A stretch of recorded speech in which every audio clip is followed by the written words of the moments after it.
ساری بات انشاءاللہ.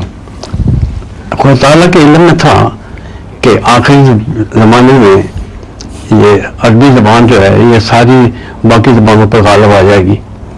تو انگریز عورت کہتی ہے کہ جب اگر پہلے سے رائج ہو جاتی ہے زبان تو پھر کسی بھی یورپ والوں کو، انگلینڈ والوں کو، دوسروں کو یا فارس والوں کو تو مشکل نہ پڑتی عربی یا قرآن شریف سمجھنے میں. پہلے ہی شروع ہوئی تھی عربی. شریعت ایک نازل ہوتی ہے کہ دو ہوتی ہیں نازل؟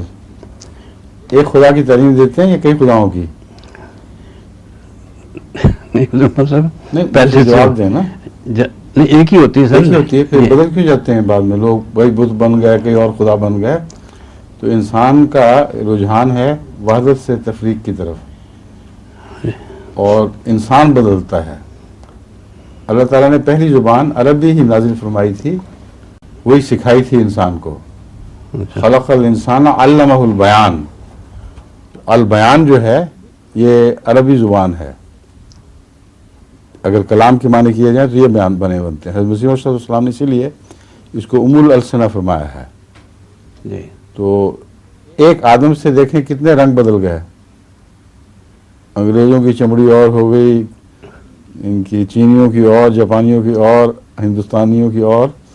تو یہ جو ایک سے آگے تنوع پیدا ہونا ہے یہ بھی ایک قدرت کا حصہ ہے.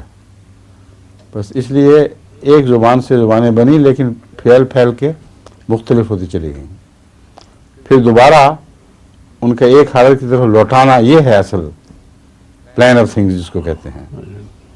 تبھی انسان ایک شریعت سے شروع ہوا، سینکڑوں میں تبدیل ہو گیا، بالآخر اس کو گھیر کر ایک دین پر اکٹھا کرنا، یہ خدا تعالیٰ کا مقصد ہے. اور اسلام کے اوپر یہ سب چیزیں مجتمع ہو جائیں گی. پھر سمجھ گئے؟ فرمائیے.